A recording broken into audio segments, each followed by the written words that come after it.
কাজ করার অভিজ্ঞতা আছে, বা তার নেতৃত্ব মেনে যুগপৎ আন্দোলন এবং সেই সময় আসলে তার সাথে দলীয় এবং ব্যক্তিগত সম্পর্ক দুটোই তৈরি হয়েছিল। যে কারণে তার উপর আস্থা বিশ্বাস রেখে আমি অনেক কাজ করেছি, এবং বিশেষ করে যে সময় 24 সালের আবারও কোটা ফিরে আসলো। আপনি নিশ্চয়ই জানেন যে 2018 সালের কোটা আন্দোলনের নেতৃত্ব আমরা দিয়েছিলাম। তো সেই অভিজ্ঞতার আলোকে যে সময় আবারও 24 সালে কোটা ফিরে আসলো, তো আমার জায়গা থেকে আমি বর্তমান স্বরাষ্ট্রমন্ত্রী তাকে কিন্তু বলেছিলাম যে আহ, এই ধরনের আন্দোলনে আমাদের অতীত অভিজ্ঞতা থেকে যেটি উপলব্ধিবোধের জায়গা তৈরি হয়, শেখ হাসিনা আসলে এই ধরনের আন্দোলনকে একটা সময় নানানভাবে নিপীড়ন করে, নির্যাতন করে আন্দোলন বন্ধ করার চেষ্টা করে।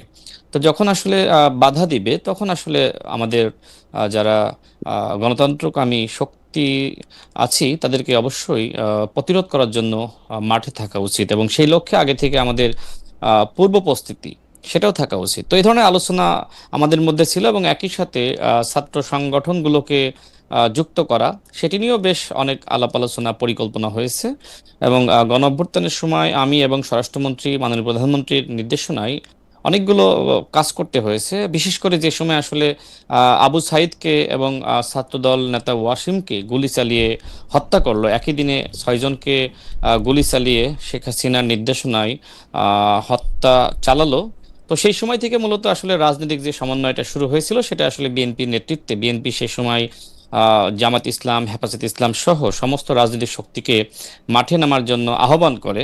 তো এই যে রাজনৈতিক সমীকরণ বা সমন্বয়, সেক্ষেত্রে আমিও আমার ক্ষুদ্র ভূমিকা ছিল, এবং মাননীয় প্রধানমন্ত্রী এবং বর্তমান স্বরাষ্ট্রমন্ত্রী তার সাথে আমি কাজ করেছি ধারাবাহিকভাবে। হুম। অর্থাৎ এই ধরনের কাজ করতে গিয়ে আমার এক ধরনের সম্পর্ক তৈরি হয়, যে কারণে আমার কাছে মনে হয় যে আমার যে রাজনৈতিক সংগ্রাম, আন্দোলন, গণ অভ্যুত্থানে নেপথ্য থেকে ভূমিকা রাখা, এবং বিশেষ করে যারা ছাত্র সমন্বয়ক ছিল, হুম। তারা কিন্তু সবাই আমার সাথে একসময় রাজনীতি করেছে, আমার সহকর্মী ছিল। তো সেই জায়গা থেকে যেহেতু বিএনপির সাথে একদিকে সম্পর্ক, অন্যদিকে এই ছাত্র সমন্বয়কদের সাথে সম্পর্ক, মাঝখানে আমি এবং নুরুল হক নূর থেকে আসলে অনেক ভূমিকা রাখতে সক্ষম হয়েছি। তো এগুলো মাননীয় প্রধানমন্ত্রী সবই আম- জানেন। আমি এবং মানে আমি আমার কাছে আমি মনে একটু হয় সেই আমি একটু জনাব খান, আমি একটু বিষয়টা একটু ক্লিয়ার হই। মানে 24-এর গণ আন্দোলনের সময় আপনাদের যে ভূমিকা, সেই ভূমিকার জন্য আপনাকে আসলে সেই মানে এই পদটিতে নির্বাচিত হয়েছে বলে আপনার মনে হচ্ছে, কারণ আপনি নিজেই বলেছেন যে আপনি না, তো আসলে বিএনপিতে খুব বেশি দিন হয়েছে যে আসেন নাই। মানে বিএনপিতেও তো অনেক লোক আছেন যে যারা পদ পদবি পান নাই, অনেকের বিভিন্ন রকম ক্ষোভ বা হতাশাও আছে। তো সেই ক্ষেত্রে আপনার 24-এর সময় কাজ করাটাই আপনার আসলে এই, এবং যেহেতু না, আপনি শুধুমাত্র সালাউদ্দিন আহমেদের সাথে থেকে আপনি সমন্বয় করেছেন, ওইটার জন্য আপনাকে আসলে এই পদটিতে নির্বাচিত করা হলো। আ- আচ্ছা, আমি আরেকটু ক্লিয়ার করি। হুম। আমি 2018 সালের বৃহৎ একটি ছাত্র আন্দোলনের নেতৃত্ব দিয়েছি, এবং সেই সময় শুরুর দিকে কিন্তু আমি মূল নেতৃত্বের জায়গায় ছিলাম। এরপরে আমি যে সময় অ্যারেস্ট হই, হুম। হুম। সেই সময় নুরুল হক নূর তিনি নেতৃত্ব দেন, হুম। এবং পরবর্তীতে জেল থেকে মুক্ত হয়ে আমরা সমন্বিতভাবে কোটা সংস্কার আন্দোলন সফল করি। হুম। অর্থাৎ 18-র কোটা সংস্কার আন্দোলন থেকে 24-এর গণ অভ্যুত্থান পর্যন্ত অনেকগুলো ছাত্র আন্দোলন বা যুগপৎ আন্দোলন আমি সবসময় সামনে থেকে ভূমিকা রাখতে চেষ্টা করেছি, এবং বিশেষ হুম। করে 2022 সাল থেকে বিএনপির সাথে যুগপৎ আন্দোলন, এবং এই আন্দোলন করতে গিয়ে বর্তমান মাননীয় প্রধানমন্ত্রীর সাথে আমার ব্যক্তিগত এবং দলীয় পর্যায়ে সম্পর্ক তৈরি হয়, এবং অনেক কাজ একসাথে করেছি। ওকে। তার ধারাবাহিকতায় মূলত তিনি আমাকে আচ্ছা। চিনেন, জানেন। এবং আমার কাছে মনে হয়েছে, একটু শেষ করি 30 সেকেন্ডে, হুম। আমার কাছে মনে হয়েছে যে যেহেতু তিনি আমাকে দীর্ঘ সময় পর্যবেক্ষণ করেছেন, আন্দোলন সংগ্রামে আমার ভূমিকা সম্পর্কে জানেন, বিশেষ করে আমি সাংগঠনিক কর্মযোগ্য বলেন, লেখালেখি, বক্তব্য, আমার হুম। কাছে মনে হয় সামগ্রিকভাবে তিনি বিবেচনা করেছেন যে তার রাজনৈতিক মানে সহকারী হিসেবে আমাকে হুম। নিয়োগ দেওয়ার। আম, মানে রাজনৈতিক সহকারী হিসাবে নিয়োগ দিতে গেলে তো আমরা আবারও পরে নিশ্চয়ই, না আপনি আবারও 1 মিনিট একটু বলতে পারেন যে রাজনৈতিক সহকারী হিসেবে ইয়ে করতে গেলে তো রাজনীতিটা বিশ্বাস করতে হবে। আপনি বিএনপির রাজনীতিটা কবে থেকে বিশ্বাস করেন? অনেকেই বলেন যে আপনি যেহেতু টক শোতে খুবই উচ্চকণ্ঠ, আপনার বক্তব্যের ক্ষেত্রে আপনি খুবই যেটা আমরা দেখি আর কি, যে সংস্কৃতিটা যে খুবই আক্রমণাত্মক ভাষায় কথা বলতে পারেন, সেই জন্যই কি আপনাকে আসলে সামনে নিয়ে আসা হইলো, মানে ওইটার পুরস্কার হিসাবে যে আপনি খুবই মানে যে যে প্রশ্ন আপনার পছন্দ হইলো না সেই প্রশ্নটা, বা যে বক্তব্যটা আপনার পছন্দ হইলো না সেই প্রশ্নে আপনি খুবই ওইটার কি কারণ? কারণ আচ্ছা, রাজনৈতিক সহকারী হইতে হলে আমার আন্ডারস্ট্যান্ডিংটা হইলো যে আপনি তো বিএনপি রাজনীতি করতেছেন অল্প কয়দিন, মানে কোটা বিরোধী আন্দোলন বা সেটাতে আপনি রেলেভেন্ট ছিলেন বহুদিন, সেইটা অন্য কথা, কিন্তু আপনি বিএনপি রাজনীতিটা তো খুব বেশি দিন করতেছেন না। আচ্ছা, দেখেন, আমি মনে হয় আগে স্পষ্ট করেছি হুম যে 2022 সাল থেকে মূলত মাননীয় প্রধানমন্ত্রীর সাথে সম্পর্ক এবং আন্দোলন করা, এবং আজকের এই টকশোতে আমাদের রতন ভাই আছেন, তিনি হুম আমার সাথে যেভাবে বিতর্ক করবেন, হুম আমিও ঠিক সেইভাবে, তিনি যদি আমার সম্পর্কে এখানে এমন এমন বক্তব্য দেন যেটার কাউন্টার দেওয়ার জন্য আমাকেও আসলে ওই ধরনের বক্তব্য দিতে হয়। হুম। তো এটা আসলে বাংলাদেশের রাজনীতিতে এটি আসলে হয়ে থাকে। কেউ যদি আহ, ইট মারে, তাহলে তাকে যদি আপনি পাটকেল না মারেন, সে কিন্তু ধারাবাহিকভাবে আপনাকে ইট মারতেই থাকবে। তো এগ্রেসিভ হওয়া আসলে এটা, বা কাউন্টার দেওয়া, এটা আসলে প্রেক্ষাপটের উপরে বা বিষয়বস্তুর উপরে ডিপেন্ড করে। এখন আপনার এই টকশো কোন দিকে যাবে, আপনি কোন দিকে নিবেন, আপনার ইন্টেনশন কি, আমার সেটির আমার উপর কিন্তু আমার বক্তব্য নির্ভর করবে। আমি একটা ছোট, মানে 2 সেন্ট দিয়ে রাখি যে পৃথিবীর সকল সকল লোকেরই তার নিজের কার্যক্রমের পক্ষে যুক্তি আছে। কেউ যখন কাউকে গুলিও করে দেয়, সে বলতে পারে যে ও আমাকে ইনস্টিগেট করছে, ও আমার জন্য ভালো ছিল না। কিন্তু অন্য মানুষের কাজের উপর তো আমার নিয়ন্ত্রণ নাই, আমার নিয়ন্ত্রণ আছে আমার কাজের উপর। অন্য একটা মানুষ আপনাকে প্রভোক করলো কিনা, আপনাকে একটা খারাপ বললো কিনা, গালি দিল কিনা, সেইটার উপর তো আপনার অ্যাক্ট নির্ভর করে কিনা। আপনি দয়া করে ব্যাপারটা ভাইবা দেখবেন আমরা এরকম রাজনীতি আশা করি কিনা। মানে পাল্টা আচ্ছা, পাল্টি, ইটের আমি বদলে পাটকেল, আমি ইটের বদলে পাটকেলের রাজনীতিটাই আমরা আশা করি না। জনাব খান, আমি আচ্ছা, আপনার কাছে ফিরি একটু আমি পরে। আমি আহ, এই বিষয়ে একটু উত্তর দিই, জি আমি এক জি মিনিটে শেষ করব। জি আচ্ছা, আপনি নিশ্চয়ই 2018 সাল থেকে আমাকে চিনেন, জি জানেন, আমার রাজনৈতিক হুম, উত্থান হুম, পরিস্থিতি সব তো আপনার জি চোখের সামনেই, তাই জি না? জি এখন গণ অভ্যুত্থানের পরে স্বাভাবিকভাবে রাজনৈতিক সংস্কৃতির পরিবর্তন হওয়া দরকার ছিল। কিন্তু যে সময় পরিবর্তন না হয়ে উল্টো লক্ষ্য করা যাচ্ছে যে বিএনপি সংগ্রামী মহাসচিব হুম। তার নেতৃত্ব নিয়ে, তার মন্ত্রিত্ব নিয়ে তিনি আগামীতে রাষ্ট্রপতি হওয়ার যোগ্যতা এগিয়ে আছেন নাকি তার যোগ্যতা নাই, এ ধরনের বক্তব্য আসে। হুম। এবং পাশাপাশি যে সময় আমাদের মাননীয় প্রধানমন্ত্রীর মেরুদণ্ড যে সময় 1/11 সময় ভেঙে দেওয়া হয়, তাকে আমরা নির্যাতন করা আমরা হয়, আসি সেটি আপনার নিয়ে। কাছে খান, জনাব খান, আমরা জি, আপনার কাছে আসি, কারণ এটা একটু বড় লম্বা সময় নিয়ে কথা বলতে হবে, সেটা আমি আপনার কাছে আসতেছি। আমরা একটু রতন ভাইকে শুনে আসি। জনাব রাজিকুজ্জামান রতন, অনেকেই বলতেছেন, আমি আসলে এই প্রশ্নটা রতন ভাই আপনার সঙ্গে আমি ক্যামেরার সামনে, ক্যামেরার পেছনে এই প্রশ্নটা আমি বহুবার বলি, বহুবার করি, কিন্তু এক এক সময় এক এক রকম উত্তর পাওয়ার আমি আশা রাখি, কিন্তু আপনি কনসিস্টেন্টলি একই রকম উত্তর দেন। আজকে আমি দেখি যে এটা পরিবর্তন হয়েছে কিনা, সেটা হচ্ছে বাংলাদেশের রাজনীতিতে সমাজতান্ত্রিক রাজনীতি এখন একদমই ইরেলেভেন্ট। এই কথাটার সাথে আপনি আসলে একমত কিনা? আপনারা নির্বাচনে অংশ নিয়েছিলেন, গত নির্বাচনে 153 জনের মধ্যে মাত্র একজনের জামানত রক্ষা পেয়েছে। বাংলাদেশের রাজনীতিতে সমাজতান্ত্রিক রাজনীতিকে মনে করা হইতেছে হচ্ছে সফট, ফেসিবাদের ফেসিবাদরে জারি রাখার সফট একটা পরিকল্পনা কাঠামো মাত্র। যদিও আমি সাক্ষ্য দিতে পারি যে আপনারা 10 বছর, 12 বছর, 15 বছর এই শেখ হাসিনার পুরো শাসনামলটা ধরে, তার প্রত্যেকটা কাজ ধরে, তার প্রত্যেকটা অন্যায় ধরে আপনারা কথা বলেছেন, মানুষকে সংহত করতে চেষ্টা করেছেন, কিন্তু কেউ আপনাদের কথা শোনে নাই। প্রবলেমটা কোন জায়গায় সেটা যদি একটু আপনারা বলেন, নাকি আপনারা আড়ালে একটু, যেটাকে বলে হচ্ছে একটু সফট হয়ে আহ, এই ক্ষমতার সম্মতিটাই আপনারা উৎপাদন করতে চেয়েছেন কিছুটা বিরোধিতার আড়ালে? ধন্যবাদ। এই ধরনের প্রশ্ন আমরা খুব প্রত্যাশা করি, কারণ এই প্রশ্নের মধ্য দিয়ে রাজনীতিটাকে পরিষ্কার করা যায়। যেমন আমাদের রাজনীতিটা কি, ক্ষমতা কাঠামোকে প্রশ্ন করা। আমাদের রাজনীতি, আমরা যখন সমাজতন্ত্রের কথা বলি, তার মানে আমরা পুঁজিবাদের বিপরীতে একটা ব্যবস্থা প্রতিষ্ঠা করতে চাই। পুঁজিবাদে বলে there is no free lunch, টাকা ছাড়া কিচ্ছু হবে না। আর আমরা বলবো সবকিছুর একটা সামাজিক দায়বদ্ধতা লাগবে। ওরা বলবে টাকা দাও তো শিক্ষা নাও, টাকা নাই তো কিচ্ছু নাই। আমরা বলতে, মানুষ যে ট্যাক্স দেয় সেই ট্যাক্সের টাকার সর্বোত্তম ব্যবহার কি হবে না? এদেশের শ্রমজীবী মানুষ, তারা সম্পদ তৈরি করে, তার মালিকানা কি তারা পাবে না? সম্পদ তৈরি করবে সবাই মিলে, আর ভোগ করবে পুষ্টিমীয় কয়েকজন মানুষ। এইটাই কি চলতে থাকবে? ফলে এই যে রাজনীতিটা, এর উপর দাঁড়িয়েই কিন্তু আমাদের সমস্ত পথ চলা। যে কারণে যখন দেখুন, এরশাদ যখন ক্ষমতায় এলো, তারপরে এরশাদ চেষ্টা করেছিল একটা নির্বাচনের মধ্য দিয়ে সম্মতি উৎপাদন করতে। আপনারা জানেন যে সেই সময় কিন্তু 86 সালে আমাদের দল বাসদ, তখন আমরা শক্তি খুব বেশি না, কিন্তু আমরা বলেছিলাম স্বৈরাচারের অধীনে কোনো নির্বাচন নয়, there is no election under autocracy, এবং আমরা সে কারণে এরশাদের অধীনে কোনো নির্বাচনে যাইনি। 86 নির্বাচনে যায় নাই, 88 নির্বাচনে যায় নাই।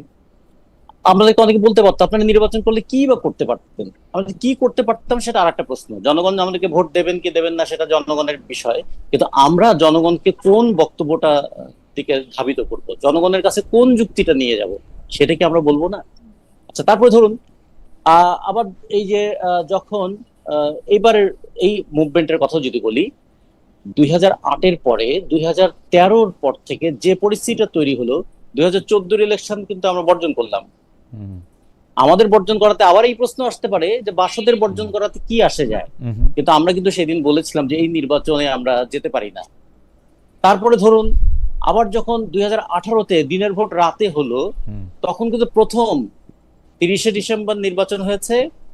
আমরা 2রা জানুয়ারি প্রেস ক্লাবে আমরা সারা দেশের প্রতিনিধি যারা নির্বাচনে দাঁড়িয়েছিলেন তাদেরকে নিয়ে সাক্ষ্য দিয়ে প্রমাণ করেছি ভোটটা রাতে হয়েছে।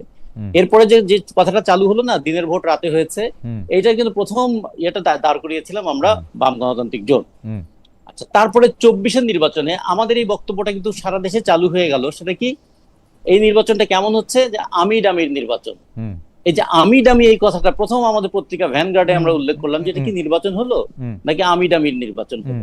ফলে এইটা এখন উচ্চ কণ্ঠে কথা বললে তিনি খুব সংগ্রামী, যুক্তি দিয়ে কথা বললে তিনি খুবই একটু নরম। রতন ভাই, আমাদের দেশে রতন ভাই আপনার সাথে এই উচ্চ কণ্ঠ মানে বা স্বাভাবিক কণ্ঠ নিয়ে আমার একটু কথা আছে। যে আপনি ক্ষমতা কাঠামোকে প্রশ্ন করার প্রসঙ্গে বলতেছিলেন, আমি বক্তব্য অপেক্ষা দৃষ্টান্ত সবসময় ভালো। আপনারা বলতেছেন যে আপনারা 86 সালের নির্বাচনে যান নাই, 2014-এর নির্বাচন যান নাই, 2018 নিয়ে আপনি কি বলছেন, এটা সত্য কথা। কিন্তু বাংলাদেশের রাজনীতিতে ক্ষমতা কাঠামোকে প্রশ্ন করার বেশিরভাগ মানে পথ দেখানো আপনাদের কাছ থেকে আসছে। কিন্তু আমরা কি দেখি, আপনারা আসলে হয়তো নির্বাচনে অংশগ্রহণ করলেন না, কিন্তু যারা মানে আপনাদের নেতৃত্ব দিয়েছে তারা খুব সহজে এরশাদের পাশে গিয়ে বা নিচে গিয়ে পায়ের কাছে গিয়ে বসে পড়লো। শেখ হাসিনা একবার গর্ব করে বলেছিলেন, আপনার মনে থাকবে রতন ভাই, বাম তো সব পচাগুলি বাইরে রয়ে গেছে, ভালোগুলিকে সবগুলিকে আমি নিয়ে আসছি। আমরা বেগম জিয়াকেও দেখছি বাম যেগুলি ভালো সেগুলিকে উনি নিয়ে আসতে, পচাগুলিকে বাইরে রাখা দিতে। আমরা জনগণের পক্ষ থেকে আমরা কি দেখবো, জিনিসটা আমাদের মানে আমাদের রিডিংটা কি হবে? জনগণের রিডিংটা এটাই দেখুন যে সাফল্য এবং মর্যাদা দুটো হাত ধরাধরি করে চলে না, কোনো সময় হাতাহাতি করে। যেমন ধরুন শেখ হাসিনা যখন বললেন আমি পাকা বামগুলোকে নিয়ে এসেছি, আমরা বললাম যে ঠিকই, আপনি পাকাগুলো নিয়ে তাদেরকে পচিয়ে ফেললেন। তারপরে যদি বলি বিএনপির সঙ্গে বামদের অনেকে আছে, তারা কিন্তু বাম পরিচয়ে নেই, তারা আছে বিএনপি পরিচয়ে, তারা এখন আর বাম নেই। হ্যাঁ, এরশাদের সঙ্গে যে বাম গিয়েছিল সে বাম থাকে। বামদের সম্পর্কে আমাদের সাধারণ লোকজনের ধারণা, রতন ভাই প্লিজ এটা পার্সোনালি নেবেন না, বামরা শুধুমাত্র একটা অফারের অপেক্ষায় থাকে, যে অফারটা তার পছন্দ হয়, দ্যাটস ইট। বর্তমান জামাত ইসলামীর প্রধান বাম দল করতেন এক সময় না, এটা কিন্তু খেয়াল করে দেখুন, জামাত ইসলামের উনি যে বাম দল করতেন, বিএনপির মহাসচিব বাম দল করতেন এক সময়, ওটা কিন্তু তারা অফারের জন্য যান নাই, ওটা তারা দৃষ্টিভঙ্গির জন্য গিয়েছেন। তারা ওই দৃষ্টিভঙ্গিটাই ধারণ করেন। আমরা অন্তত কোনো মানুষকে এইভাবে এত ছোট ভাবে অপমান করতে চাই না। আমরা মনে করি তার রাজনৈতিক দৃষ্টিভঙ্গিটাই পাল্টে গেছে। তিনি মনে করেন যে এই বামপন্থীদের দ্বারা আর হবে না, চলে গেছে। এইটা ভালো কথা বলছেন, I do agree with you যে আমরা কাউকে পাল্টাতে পারে, কোন রাজনৈতিক দলকেই আমরা অপমান করি না, আমরা তার সঙ্গে যুক্তি করি।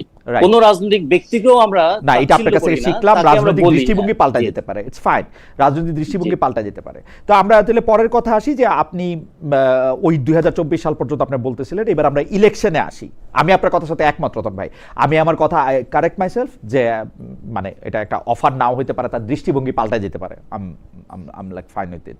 কারণ বিএনপির মির্জা ফখরুল আলমগীর বা জামাত ইসলামী শফিকুর রহমান সাহেবের দৃষ্টিভঙ্গি পাল্টাইতেই পারে, আওয়ামী লীগের মতিয়া চৌধুরী যিনি ছিলেন তার দৃষ্টিভঙ্গি পাল্টাইতেই পারে। আমি আপনার সাথে একমত। আপনি 2024 সালের নির্বাচন পরবর্তী বা 2024 সালের নির্বাচন পরবর্তী আপনারা যে নির্বাচন অংশগ্রহণ করলেন 153 জন প্রার্থীর কথা আমি বলতেছিলাম, সেই সময়টার প্রেক্ষাপট একটু বলেন জনগণের কাছ থেকে। আমরা কিন্তু একদম দীর্ঘদিন ধরে বলছি যে বাংলাদেশের নির্বাচনটা 3টা এম দ্বারা পরিচালিত হচ্ছে। একটা কি মানি, একটা হলো মাসল, একটা হলো ম্যানিপুলেশন। তো যে কারণে আমাদের এখানে যখন অন্তর্বর্তীকালীন সরকার বা তত্ত্বাবধায়ক সরকারের নির্বাচন হয়, তখন দেখা যায় সে নির্বাচনটা আপাত নিরপেক্ষ হয়, কারণ তখন ম্যানিপুলেশনটা অনেক ক্ষেত্রে একটু নিয়ন্ত্রিত থাকে।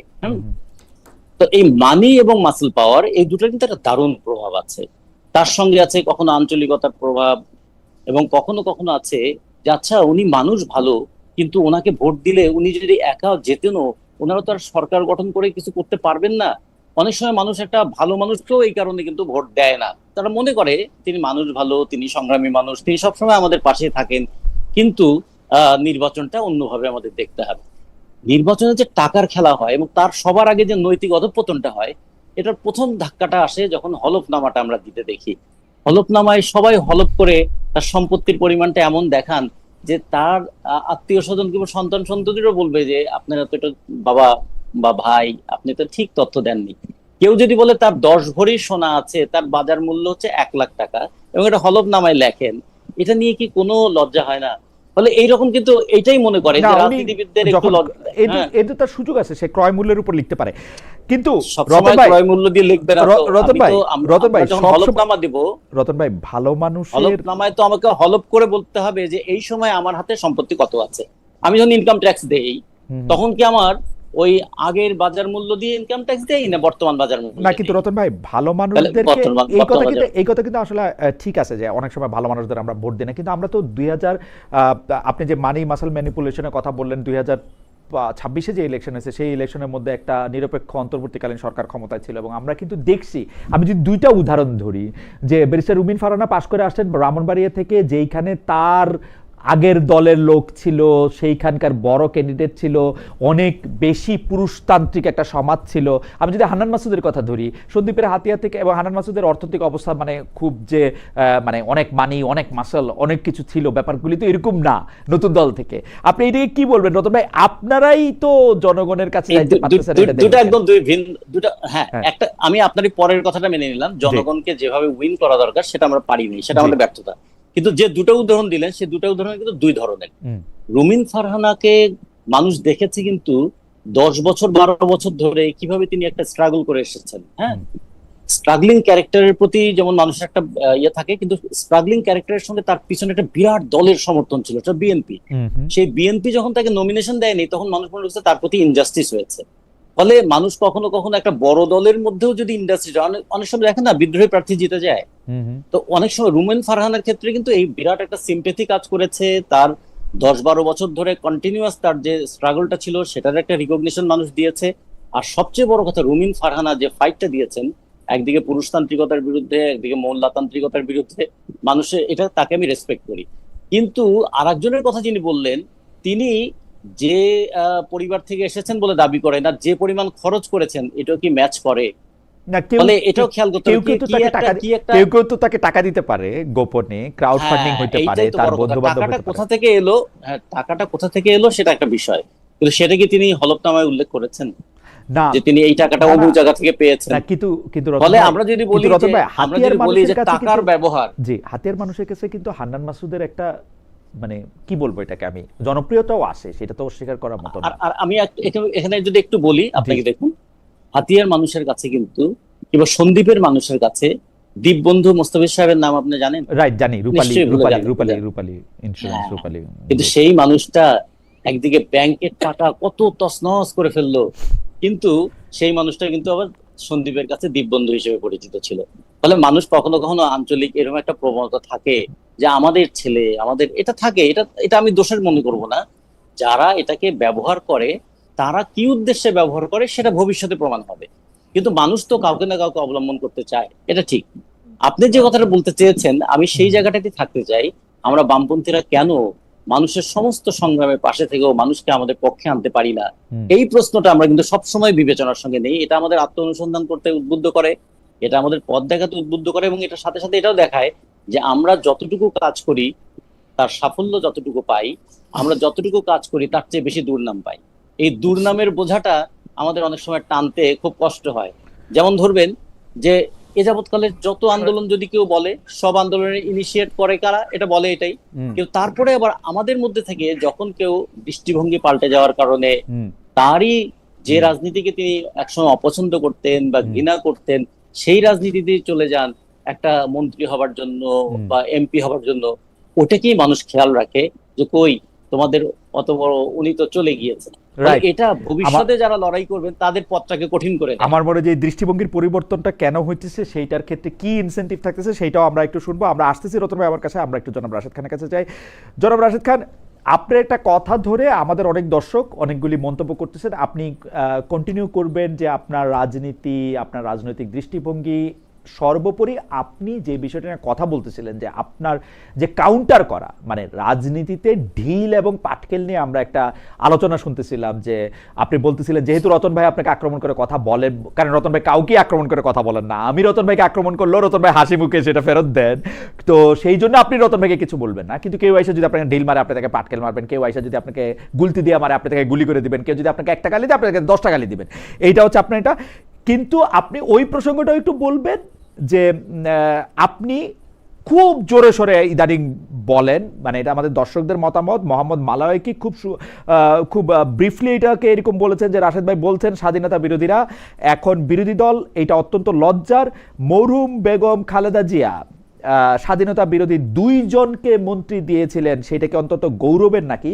রাশেদের কাছে প্রশ্ন আমি মালয়েশিয়া থেকে। আপনি যদি ওই ঢিল পাটকেল থেকে শুরু করে আপনি যেসব বক্তব্য দেন সেই সব বক্তব্য একটু বলেন। কিন্তু আমরা অনেকগুলি বিষয় নিয়ে কথা বলবো রাশেদ, আমরা যদি একটু ব্রিফলি বলতে চেষ্টা করি।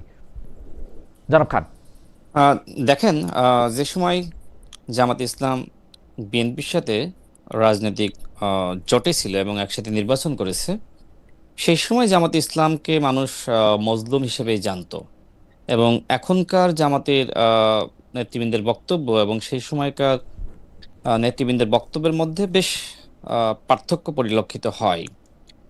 গণ অভ্যুত্থানের পরে জামাতের আমির তিনি শুরুতেই বিএনপির বিরুদ্ধে বক্তব্য দিলেন। তিনি বললেন যে বিএনপি নব্য ফ্যাসিস্ট, এক স্বৈরাচারকে হটিয়ে আমরা আরেক স্বৈরাচারকে ক্ষমতায় আনবো না। আচ্ছা, বিএনপি যদি গণ অভ্যুত্থানের পর পর স্বৈরাচার হয়ে যায়, তার মানে কি? তার মানে বিএনপি আগে স্বৈরাচার ছিল? আমার প্রশ্ন হলো, জামাত ইসলাম বিএনপিকে যদি স্বৈরাচার মনে করে, তাহলে বিএনপির সাথে কেন জোট করেছিল এবং কেন এইভাবে আসলে মন্ত্রিত্বের ভাগাভাগি বা সরকারের ভাগাভাগি করেছিল? আমি এটি আসলে বোঝাতে চাই যে যে সময় আসলে বিএনপির সাথে জোটে ছিল তাদের আচরণ, বা যে সময় আসলে তারা অপোজিশনে ছিল বিএনপির সাথে তাদের বক্তব্য, কথাবার্তা, আর বর্তমানের কথাবার্তা, আচরণ আমার কাছে একরকম মনে হয় না। আমার কাছে মনে হচ্ছে যে জামাত ইসলাম আহ এই মুহূর্তে প্রধান বিরোধী দল, এবং এই প্রধান বিরোধী দল হওয়ার পরে জামাত ইসলাম মজলুম থেকে জালিম হয়ে গেছে। এবং আহ, বাংলাদেশের ইতিহাসে এমনটি দেখা যায় না যে আপনি যে সময় আসলে অপোজিশনে থাকবেন সেই সময় আপনি জালিম হয়ে যাবেন। একমাত্র জামাত ইসলামের ক্ষেত্রেই আমার ভিন্নতা মনে হচ্ছে। দেখেন, তাদের এমপিদের নানান ধরনের কেলেঙ্কারি, না না অপকর্ম, না না, এমপিদের কেলেঙ্কারি তাদের প্রসঙ্গে ছাত্র আমরা একটু সংগঠন। এমপিদের কেলেঙ্কারি প্রসঙ্গে একটু আমরা পরে আসি, এটা যার যার ব্যক্তি, মানে মানে ওইটা নিয়ে আমরা আপনি এটা বলতেছিলেন যে জামায়াত যখন মজলুম ছিল তখন জামায়াতের কথা ছিল একরকম, এখন জামায়াত 2001 থেকে 2006 পর্যন্ত মন্ত্রী ছিল জামায়াতের থেকে, জামায়াতের শীর্ষ নেতৃবৃন্দদের ফাঁসি হয়েছে তারপরে, তো হঠাৎ করে জামায়াত জালিম হইল কেমনে? মানে, এবং আপনি শফিকুর রহমানের কথা বলছেন যে শফিকুর রহমান বলেছিল যে এক স্বৈরাচার থেকে আরেক স্বৈরাচার, শফিকুর রহমান কিন্তু কারো নাম বলেন নাই, তখনও বিএনপির সাথে ওরকম বৈরিতা তৈরি হয় নাই। তাহলে আপনারা কেন এটা নিজের কাছে নিলেন কেন এই কথাটা? মানে আমারে যদি মানে নাম না নিয়ে কেউ বলেন যে মানে আপনারা নিজের কাছে, মানে তো এটা কলা খাইনার মতো হইল। আচ্ছা, শোনেন, সবসময় নাম বলা লাগে না। অনেক সময় বক্তব্য শুনলে বোঝা যায় যে তিনি আসলে কাকে বোঝাচ্ছেন। ওকে, এবং এই যে নাম নেননি, তারপরে আবার নাম নিয়েছেন। আচ্ছা, তিনি তার একটা বাক্যে নাম নেননি, হুম, পরবর্তী বাক্যে তিনি ওই দলের নেতার নাম নিয়েছেন বা দলের নাম নিয়েছেন। আপনি হয়তো জাস্ট অতটুকু বক্তব্য শুনেছেন, পরের বক্তব্য হয়তো শোনেননি বা আমিও শুনি। সিরিয়াসলি আমি ওই বক্তব্যটার মধ্যে আমি বিএনপি বলতে শুনি নাই, মানে উনি আচ্ছা, বলছেন বিএনপি, তখন শোনেন নাই, এখন পরে তো বলছে, মানে শুনতেছেন। একই বক্তব্যে না, আমি বলছি যে এখন তো শুনতেছেন। এখন শুনতেছি, রাইট? এখন তো শুনছেন, হ্যাঁ, এখন তো, তারপরে তো শুনেছেন। জি, তার মানে তারপরে কি? তারপরে তার মানে ওই সময় তিনি কাদেরকে ইঙ্গিত করে বলেছিলেন তার পরের বক্তব্য যদি আপনি শোনেন কিন্তু আপনি তো তাহলে তখনই সেটা কিন্তু বুঝছিলেন, স্পষ্ট হয়ে আমি যায়। তো এখন বুঝলাম, আপনি তখন বুঝলেন আমি কেন? কেন না, তখন আমি কেন বুঝবো না? আমি রাজনীতি করি না? ও, আপনি তো সাংবাদিক, তাই না? আচ্ছা। আপনি অনেক কিছু আপনার হুম, প্রফেশনালিজম, হুম। আপনি অনেক কিছু আগে বোঝেন, আমার থেকে বেশি বোঝেন। কিন্তু আমি যেহেতু রাজনীতি করি, আমাকে তো অনেক কিছু বুঝতে হয়, শিখতে হয়, আমাকে তো এই লাইনে কাজ করতে তাহলে হয়েছে। আপনি মনে তো করতেছেন যাই যে হোক, এখন বিরোধী দল হিসেবে জামাত ইসলামের বিরোধী দল হিসেবেও এটা লজ্জার, ওই সময় সরকারি দলে থাকতেও সেটা লজ্জার ছিল না বেগম জিয়ার সময়? ওইটাই যদি একটু ব্যাখ্যা করতেন। আম- আ- আ- ঠিক আমার প্রশ্ন তো সেটি, জি। যে আপনি যেহেতু বিএনপির সাথে জোটে ছিলেন, হুম, তো সেক্ষেত্রে বিএনপির প্রতি আপনার যে ধরনের বক্তব্য থাকা উচিত, হুম, আমরা তো সেই বক্তব্য আমরা লক্ষ্য করছি না। হুম। আপনি মনে করলেন যে আওয়ামী লীগের পতন হয়েছে, এবার বিএনপির পতন না, জামাত নিশ্চিত ইসলামীর একটা করতে বিশেষ হবে। সুবিধা আছে, জামাত ইসলামী সবার সঙ্গে থাকতে পারে, আওয়ামী লীগের সাথে ৮৬ নির্বাচনে এর সাথে সাথে চলে যেতে পারে, আওয়ামী লীগের সাথে মিলে নির্বাচন করতে পারে, জামাত ইসলামী তত্ত্বাবধায়ক সরকারের জন্য বিএনপিকে ক্ষমতা থেকে সরাই দিতে পারে, আবার বিএনপির সাথে জোট করতে পারে, বিএনপি থেকে মন্ত্রী হতে পারে। জামাত ইসলামের কথাই হইতেছে না এখানে। এখানে কথা হইতেছে হচ্ছে যে বিএনপির পক্ষ থেকে যে আচরণটা জামাত ইসলামীর সঙ্গে করা হচ্ছে সেইটা ঠিক আছে কিনা, বা আপনার পক্ষ থেকে করা হচ্ছে সেইটা ঠিক আছে কিনা। আপনি না, এখন আপনি তো মানে এখন যেটা করা হচ্ছে, এখন আপনি যেটা করতেছেন, যদি এইটা ঠিক থাকে তাহলে বেগম জিয়া ভুল ছিল। না, আমি কিন্তু জামাতের এখনকার যে আচরণ, আমি সেটা নিয়ে কথা বলছি। হুম, জামাতের অতীতের আচরণ, বক্তব্য, সেটি নিয়ে তো আমি বলতেছেন তো, সমালোচনা করছি না, কথা বলছি না। না, আমি জামাতের বর্তমানের যে আচরণ, সমালোচনা, গালিগালাজ, হুম, প্রতিদিন পতনের হুমকি, হুম, এমনকি যে এনসিপির কিছু নেতৃবৃন্দের দ্বারা হুম, মানে জামাতের মুখপাত্র বানিয়ে প্রতিনিয়ত জামাতের যারা মিনিস্টার আছে, দুঃখিত, যারা বিএনপির মন্ত্রী আছে, তাদেরকে গালিগালাজ করানো, এগুলো কন্টিনিউয়াসলি চলতেছে। তো এইগুলো তো আসলে আমাদের অতীতে আমরা কখনো দেখি না। এমনকি শেখ হাসিনার সময়েও এইভাবে শেখ হাসিনাকে গালিগালাজ করা বা অন্য দলকে গালিগালাজ করা, হ্যাঁ, সমালোচনা আলোচনা হয়েছে, কিন্তু এখন তো আসলে মাত্রা ছাড়িয়ে গেছে। জামাতের নেতৃবৃন্দ যে ভাষায় কথা বলছে, এনসিপি নাসিরুদ্দিন পাটোয়ারিরা যে ভাষায় কথা বলছে, এটা তো বাংলাদেশের রাজনীতি ছিল না। সুতরাং বাংলাদেশের রাজনীতিকে তারা কলুষিত করছে। এখন আমার কাছে মনে হয় যে জামাতের সাথে বা এনসিপির সাথে এখন খুব বেশি ভদ্র আচরণ করার খুব বেশি সুযোগ আছে বলে আমার কাছে মনে হয় না।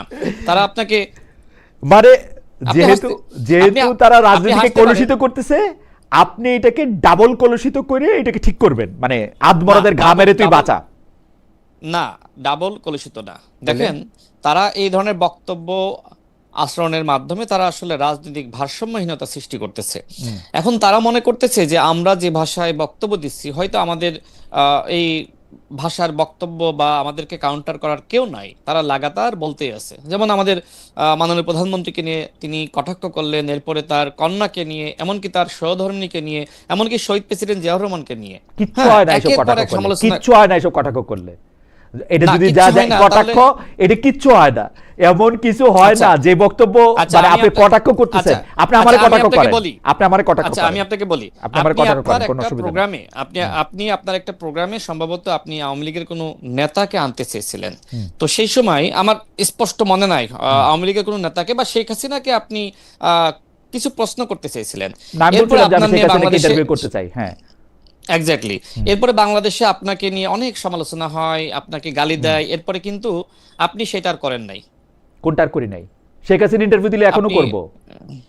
না, আপনি একটা পোস্ট করেছিলেন আমার যতটুকু মনে আমি আছে। কোনো পোস্ট আপনি করি নাই, কিন্তু, আমার কোনো সোশ্যাল মিডিয়ামে পোস্ট নাই। আমি বলি, আমি ঢাকা ইউনিভার্সিটিতে একটা বক্তৃতা দিতে গেছিলাম, সেই বক্তৃতার জি, মধ্যে একজনের প্রশ্নের জবাবে আমি বলছি, আমি যদি আইন আমার ভাঙতে হয় তাইলে আমি শেখ হাসিনাকে ইন্টারভিউ করে সেই আইন ভাঙতে চাই।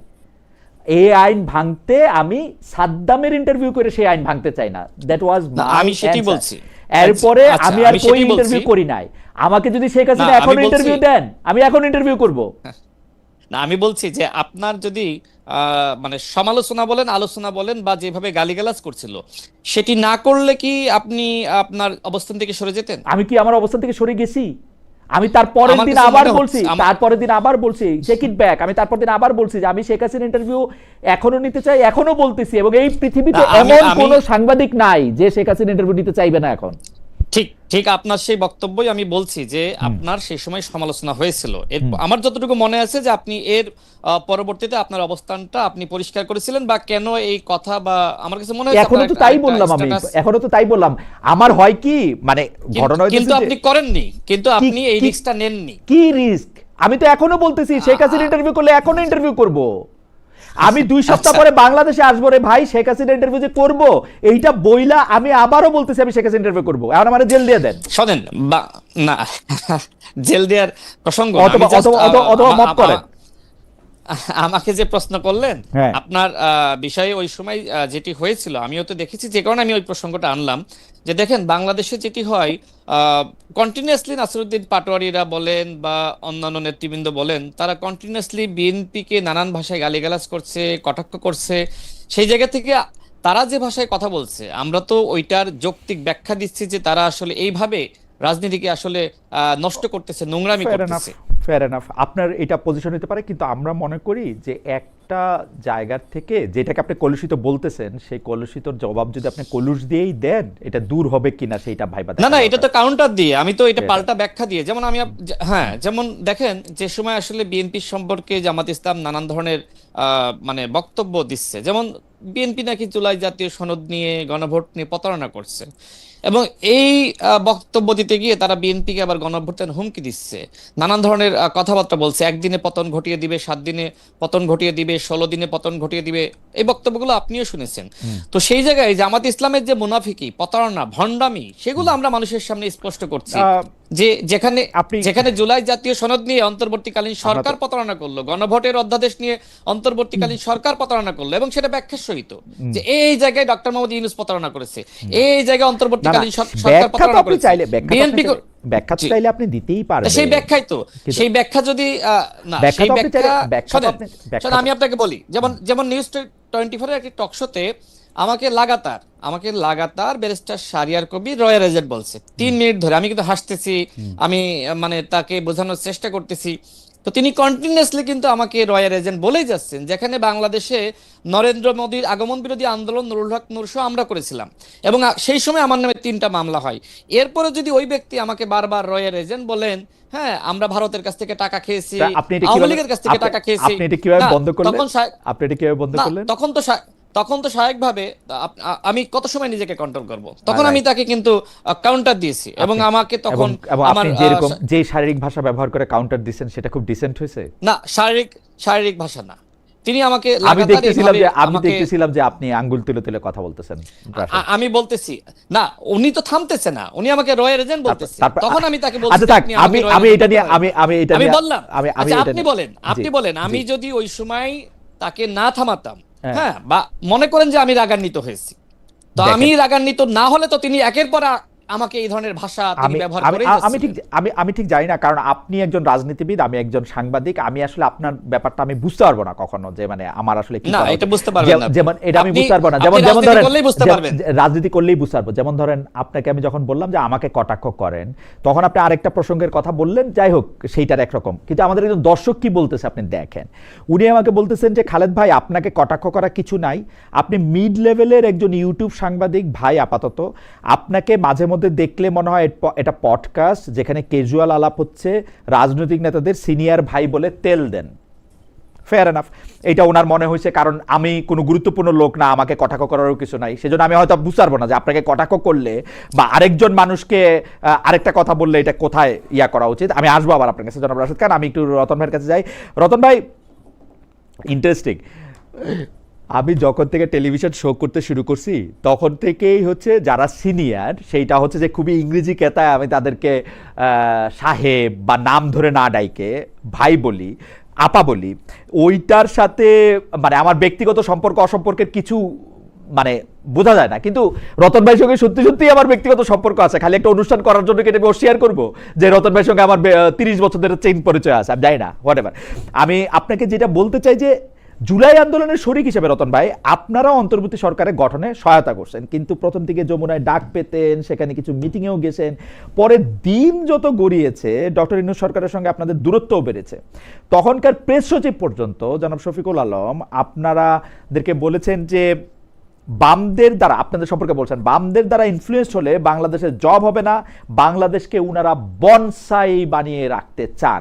ইন্টারেস্টিং ব্যাপার হলো, এটা শফিকুল আলম ভাই বলছেন, খুবই অনেকে অনেক সমালোচনা করছেন, কিন্তু বেশিরভাগ মানুষের এইটাই ধারণা যে আপনাদের কথা শুনলে বাংলাদেশের জব হবে না, অর্থনীতি সামনের দিকে যাবে না, এবং বাংলাদেশকে আপনারা বনসাই বানিয়ে রাখতে চান।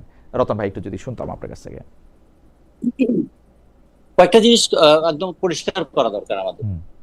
আমরা কি চাই? আমরা দেশের উন্নতি চাই এবং উন্নতির একটা সমতা চাই।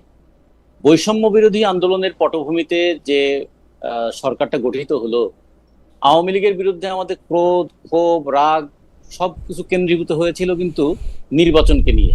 কিন্তু বাস্তবে আওয়ামী লীগ এই 15 বছরে কি পরিমাণ দুর্নীতি করেছে, কি পরিমাণ দুঃশাসন চালিয়েছে, কি পরিমাণ কণ্ঠরোধ করেছে, কি পরিমাণ দেশের সম্পদ বিদেশে পাচার হতে দিয়েছে, কিভাবে দেশের ব্যাংকগুলোকে ফাঁকা করে দিয়েছে, কিভাবে আর্থিক প্রতিষ্ঠানগুলোকে দেউলিয়া বানিয়ে দিয়েছে, এগুলো কি কোনোটা আলোচনায় আসবে না? এগুলো যদি আলোচনায় আসে তাহলে তো আমাদের বলতে হবে জুলাই চেতনা কি শুধুমাত্র স্লোগান? জুলাই চেতনা তো একটা দৃষ্টিভঙ্গি। যে যেভাবে আওয়ামী লীগ দেশটা চালিয়েছে সেইভাবেই যদি কেউ দেশটা চালায় তাহলে বুঝতে হবে চেহারার পরিবর্তন হয়েছে, চরিত্রটার পরিবর্তন হয়নি। কিন্তু এই কথাটা আমরা তখন কিন্তু বলেছি। আপনারা যখন অন্তর্বর্তীকালীন সরকারের সমালোচনা করতে শুরু করলেন রতন ভাই, তখন এটা একটু আর্লি ছিল না? আপনাদেরকে মানে প্রথমে আপনাদের প্রধান রাগ ছিল যে আপনাদের যথেষ্ট মূল্যায়ন করা হইতেছে কিনা, সেইটা থেকে আপনারা মানে সেইটাও তো একরকম ভাগ, তাই না? মানে ক্ষমতার একটা অংশীদারিত্ব। আমরা কখনো কিন্তু মূল্যায়ন চাই নাই। আমরা এটা অন্তত আমাদের দলের পক্ষ থেকে আমরা কখনোই মূল্যায়িত হতে চাই নাই। আমরা জনগণকে মূল্য দিতে বলেছি। আমরা বলেছিলাম এই যে রক্ত দিল জনগণ, সেই রক্তের সঙ্গে কেউ যেন বেইমানি না করে। আমরা বলতে চেয়েছি যে আমরা একটা অভ্যুত্থান কোনো আইন মেনে হয়নি, এটা ঠিক, কিন্তু অভ্যুত্থানের পরে মবের নামে যা ভায়োলেন্স হচ্ছে সেটা তো আসলে গণতান্ত্রিক সংস্কৃতিটাকেও নষ্ট করছে। আমরা তো অপরাধীর বিচার করতে চাই। আমরা কি এইরকম করতে চাই যে চোখের বদলে চোখ নিয়ে দুইজনই অন্ধ হয়ে যাব? আমরা তা তো করতে চাই না। আমরা বলেছিলাম যেভাবে মামলাগুলো দেওয়া হচ্ছে সেই মামলা একটাও শেষ পর্যন্ত টিকবে না, কারণ এই মামলাগুলো শেষ পর্যন্ত মনে হবে এটা রিটালিয়েশন নেওয়ার জন্য, প্রতিশোধ নেওয়ার মামলা। আসলে হওয়া উচিত ছিল আইনমন্ত্রীর বিরুদ্ধে মামলা হওয়া উচিত ছিল কিভাবে তিনি মন্ত্রিত্ব থেকে আইনকে নিজের মতো করে ব্যবহার করছেন, দলের মতো করে ব্যবহার করেছেন, এবং আইনের যে একটা রিলেটিভ মানে ইন্ডিপেন্ডেন্স আছে, আইনের যে একটা নিরপেক্ষতা আছে, এটা লঙ্ঘন করে এবং অদ্ভুত, এবং আমার মনে আছে অদ্ভুত এক ডিফেন্স উনি নিয়েছেন। পুলিশের কাছে মামলা নিয়ে যাচ্ছে, আমরা কি করব, আমরা তো সরকার হয়ে এটা করতে পারি না। পুলিশের কাছে কি ইউনূস সাহেবের এগেইনস্টে মামলা নিলে সেই মামলা নিছে নাকি ওরা? সেটাই পুলিশের কাছে আসিফ নজরুলের এগেইনস্টে মামলা নিয়ে গেলে নিছে ওই মামলা? এই যেমন ধরো একবার আদালত অবমাননার মামলায় আমাকে 6 মাস তো আদালতের বারান্দায় ঘুরতে হয়েছিল। শুধু একটা কথা বলেছিলাম যে আপনারা বলেন যে রুল অফ ল, আমরা তো দেখি এটা রুলড বাই ল, এবং রুলার সে তার ইচ্ছা মতো আইনকে পাল্টায়। আপনারা বলেছেন যে আইন নিজের গতিতে চলে, আমরা বলেছি আইন শাসকের ইচ্ছার গতিতে চলে। কখনো রকেটের গতিতে চলে, কখনো গরুর গাড়ির গতিতে চলে। শাসকের ইচ্ছা যেমন, আইনের গতি তেমন। এই কথা বলার কারণে আওয়ামী লীগের আমলে আমাকে আদালত অবমাননার মামলায় অভিযুক্ত আদালত অবমাননা হয় কিনা জানি না, মানে আইন উপদেষ্টা ডক্টর আসিফ নজরুল বিশ্ববিদ্যালয়ের শিক্ষক, উনি গিয়া বলেন যে পুলিশ কষ্ট করে ধরে আনে, আপনারা জামিন দেওয়ার সময় লক্ষ্য করে খেয়াল করে দিবেন। এটা আবার উনি পরে জাস্টিফাই করে যে এটা তো জুরিসপ্রুডেন্সই আছে, এটা তো ইয়াতেই আছে। তো জুরিসপ্রুডেন্স আপনি জানেন, যারা বিচার করতে বসছে তারা জানেন না, আপনারা শিখাই দিতে হবে জুরিসপ্রুডেন্স। সেটাই তার মানে শাসকদের চাহনি, শাসকদের ভ্রুকুটি, শাসকদের চোখের পাতা কখন কাঁপে, কখন চোখ রক্তবর্ণ হয়, তা দেখে কি বিচারালয় চলবে? আমরা এই জায়গাগুলো যখন বলেছি তখন আমরা বললাম যে তাহলে ইউনূস সরকারের কাছে তো প্রত্যাশা অনেক ছিল। ইউনূস সরকার যে প্রত্যাশার জায়গায় যে মানুষকে একটা প্রতারণার দিকে নিয়ে গেলেন এবং দীর্ঘস্থায়ী জটিলতার মধ্যে দেশটাকে ফেলে গেলেন, এর জন্য এই যে জুলাই অভ্যুত্থানের যে ছেলেমেয়েরা নেমেছিল, তার সঙ্গে যুক্ত হয়েছিল যে শ্রমজীবী মানুষ, তার সঙ্গে যুক্ত হয়েছিল যে বাবা মায়েরা। আমাদের ইতিহাসে অনেকগুলো অভ্যুত্থান আছে, কিন্তু এবারের অভ্যুত্থানে মা তার সন্তানকে সাথে নিয়ে মিছিলে মানে শরিক হয়েছে। সেই মায়ের কি আকুতি ছিল যে একটা গণতান্ত্রিক পরিবেশ থাকবে, সেই জায়গা যারা নষ্ট করলেন তার সমালোচনা কি আমরা করবো না? তার সমালোচনা আমরা করেছি এবং এখনো আমরা, এবং যখন এবারও নির্বাচিত হওয়ার পরে কিন্তু রতন ভাই, আপনি দুর্নীতি, পাচার, দেউলিয়া হওয়া, বিভিন্ন ধরনের নেপোটিজম, মানে আত্মীকরণ সব কথাই বলতেছেন, কিন্তু বিকল্প হিসেবে কি আমরা কিছু দেখতেছি? এই দুর্নীতি, পাচার, দেউলিয়া হওয়ার পাশাপাশি বাংলাদেশের জনগণের তো 10টা চাকরি হয়েছে, 20টা এমপি তাদেরকে 30টা টাকা দিছে, এটা ওরা সরাসরি দেখে। আপনাদের কাছে তো কিছুই পাওয়া যায় না, আপনারা তো কিছুই পান না। আর আরেকটা প্রসঙ্গ হচ্ছে, দুইটা যদি একসাথে, দুইটা যদি একসাথে জবাব দেন। আরেকটা হচ্ছে যে আরেকজন দর্শক এরকম বলতেছেন যে ভোটের মাঠে, ওনার নাম আলমাস শফি, উনার আরেকটা মন্তব্য পড়ি, কারণ উনি বলতেছেন ভোটের মাঠে আমাদের অন্যতম একটা সমস্যা হলো ধর্ম বা বিশেষ করে ইসলামের ধারে কাছে না থাকা। গত নির্বাচনে জোনায়েদ সাকির ভাইয়ের মাথাও টুপি দেখেছি, যা আগে কখনো দেখিনি, মনে পড়ে না। এখন তিনি এমপি, এগুলি বুঝতে হবে। আমরা এই দুইটা বিষয় যদি বলেন যে বাংলাদেশের লোকজন তো এমপিদের কাছ থেকে সরাসরি হয় চাকরি চাইতেছে, নাহলে মেয়ের বিয়ের জন্য টাকা দিতেছে, আপনারা তো তার কোনোটাই দিতে পারতেছেন না বা পথ দেখাইতেছেনও না। তাইলেও এই দুর্নীতি, পাচার, দেউলিয়তের বিরুদ্ধে আপনারা কি দাঁড় করাচ্ছেন, মানে মানে সেইটাও তো আমাদের একটু বুঝতে হবে। একটা মূল্যবোধ দাঁড় করানোর চেষ্টা করছে, এবং সেটা হয়তো এখন আমরা বিজয়ী হইনি।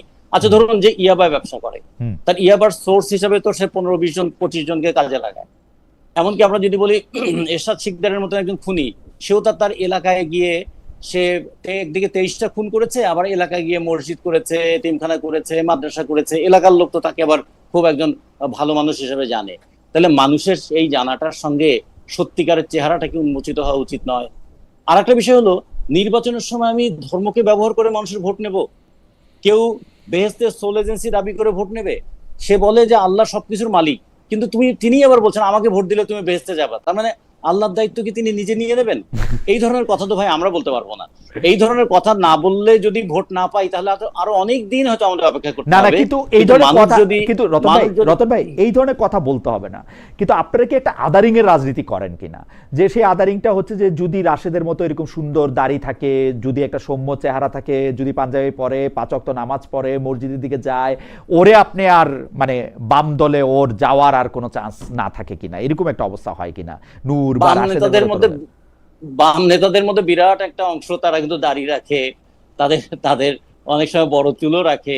এগুলো তো আপনারা দেখেছেন এবং দেখছেনও। ফলে চুল এবং দাড়ি নিয়ে বামপন্থীদের বিশেষ কোনো আলাদা অ্যালার্জি নাই, বরঞ্চ মানে ধর্ম পালন করা নিয়ে, ধর্ম পালন করা নিয়ে। বরঞ্চ আমরা যদি এই প্রশ্নটা করি, রমজান মাসে জিনিসপত্রের দাম যে বাড়ায় যে ব্যবসায়ীরা, সেই দামটা বাড়িয়ে তারাই কি মাথায় টুপি দিয়ে তারা কি ইফতারে বসে না? একবারও কি তারা খেয়াল করে না? একবারও তারা খেয়াল করে না? সেটা তো অন্যের কথা রতন ভাই বললেন। মানে আমাদের তো আপনাদের কথাটা শুনতে হবে, মানে বিকল্পটা শুনতে হবে। রতন ভাই, আসছি আবার আপনার কাছে। আমরা একটু, জি, আপনি কি শেষ করবেন? শেষ করতে চাইতেছেন কিছু? হ্যাঁ, শেষ করি। আমার ওইটাই যে কখনো কখনো হয় কি, একটা নীতির জন্য হয়তো অনেক দিন আমাদের লড়তে হবে। আমরা বুঝতে পারছি যে আমাদের কথাটা এখনো মানুষ গ্রহণ করছে না, আমাদেরকে আরো অনেক হয়তো পরীক্ষা দিতে হবে। আমরা সে পরীক্ষা দিতে প্রস্তুত আছি, কিন্তু সাথে সাথে মানুষকে এটাও বলবো, কোনো সস্তা মোহে অথবা বিভ্রান্ত করে যদি আমি ক্ষমতায় যাইও, সেই ক্ষমতা দিয়ে কিন্তু মানুষের ভালো করতে পারবো না। আমাদের একজন দর্শক পাবেল সরকার, উনি প্রশ্ন করেছেন যে খালেদ ভাই, এনসিপির নেতারা যে ভাষায় সরকারের সমালোচনা করছে, এটা কি রাজনীতির ভাষা? আশা করি উত্তরটা দিবেন। রাজনীতির ভাষা বলে আলাদা কোনো ভাষা আছে কিনা আমি জানি না। আমি ভাই গালাগালি, আরেকটা মানুষ উপস্থিত না থাকলে শুধু শুধু বাড়িয়ে কথা বলা এবং বিভিন্নভাবে তাকে আক্রমণ করা, অশালীন আক্রমণ করা, সেইটার আমি বিপক্ষে, আইন নিজের হাতে তুলে নেওয়ার বিপক্ষে। এছাড়া যে যাকে যত বেশি মানে তার রুচি অনুযায়ী, তার শিক্ষা অনুযায়ী সে এটা করতেই পারে। আমি এটা নিয়ে আমি বলার কেউ না। আমি রতন ভাই, মাঝখানে একজন বলছিল যে বামরা শুধু মাস্টারি করে, ওইটাও আপনি একটু মনে রাখেন। এটা নিয়ে আমি একটু কথা বলবো যে আপনারা মাস্টারি করে কি অর্জন করলেন। আমি জনাব রাশেদ খানের কাছে আসি। জনাব রাশেদ খান, আমাদের কিছু আসলে দেশ জাতি নিয়েও প্রশ্ন আছে, আপনাকে নিয়ে প্রশ্ন একটু বেশি হয়ে যেতেছে, তবুও দর্শকদের একটা প্রশ্নের একটা যদি ছোট্ট করে আপনি একটু জবাব দেন। আপনার গাড়ি, আপনি কেন গাড়ি আপনি কোথায় গাড়ি পাইলেন, কোথায় গাড়ি কিনলেন? গাড়ি আমার একটা খুব, মানে আমার কপালের সাথে একটা গাড়ি লেগে গেছে। সাদ্দামের গাড়ি দিয়ে শুরু হয়েছিল, তারপরে হচ্ছে যে এই গাড়ি নিয়ে প্রশ্ন চলতেইছে। সাদ্দাম মানে ছাত্রলীগের সভাপতি সাদ্দাম। যাই হোক, আপনি গাড়ি কোথায় পাইলেন? হাসনাতের গাড়ি নিয়েও প্রশ্ন ছিল। হাসনাত আব্দুল্লাহ যখন গাড়ি চালাতেন, হাসনাত আব্দুল্লাহ আমার জবাব দিছিলেন যে আপনার মতো 1000 খালেদ মহিউদ্দিন আমাকে গাড়ি দেওয়ার জন্য রেডি আছে। সত্যি 1000 খানেক না 1000 এরকম কিছু একটা বলছিল। তো আপনার জবাবটা একটু শুনতে চাই যে জনাব রাশেদ খান, গাড়ি কই পাইলেন? আচ্ছা, এখন তো আমাকে সরকার থেকে গাড়ি দিচ্ছে, সরকারের গাড়ির আগে।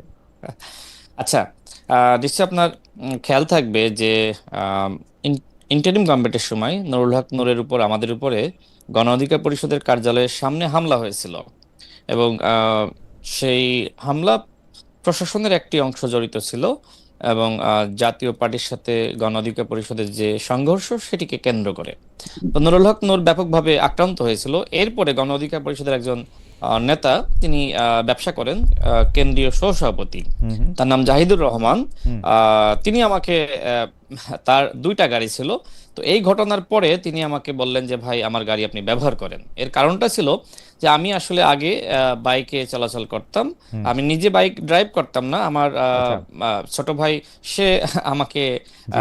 নিয়ে আসা করতো। তো এই হচ্ছে ব্যাপার। তো এখন সব মিলিয়ে আসলে এটা তো আসলে আমার যে সময় নিরাপত্তা সংকট সৃষ্টি হয়, তখন তো আমি যে দলের সাধারণ সম্পাদক ছিলাম সেই দলের একজন কেন্দ্রীয় সহসভাপতি, তার গাড়ি আমি ব্যবহার করেছি, নির্বাচনের সময়ও আমি সেটাই ব্যবহার করেছি। তো এখন এটি নিয়ে তো আসলে নানানজন নানান কথাবার্তা ফেসবুকে লেখে বলে।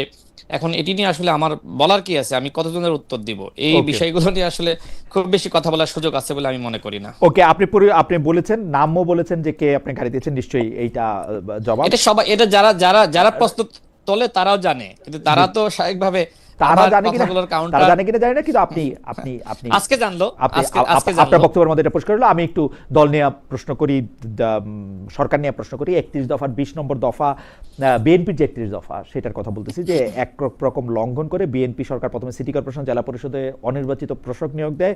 এরপরে একজন ইতিহাস সৃষ্টি করে কিছুদিন পরে দেখা গেল যে আপনারা সরকারি 11টা প্রতিষ্ঠানের শীর্ষ পদে বিএনপির নেতাদের নিয়োগ দেওয়া হয়েছে। এখন দেখা যাচ্ছে যে বিএনপির যেসব নেতারা এমপি হইতে পারেন নাই, যাদেরকে মন্ত্রী বানানো যায় নাই, এমনকি যারা মন্ত্রী হয়েছেন তাদের ফ্যামিলির অন্যান্য যারা যারা লোক আছেন তাদেরকে পদায়ন, মানে মানে কি বলবো, যেগুলি নিয়ে আমরা আওয়ামী লীগ নিয়ে আমরা হাসাহাসি করতাম যে আর কত, যেগুলি নিয়ে রতন ভাইকে বললে রতন ভাই নিশ্চয়ই খুব সুন্দর একটা ভ্যানগার্ডের মধ্যে একটা নামটা মধ্যে দিতে পারবে।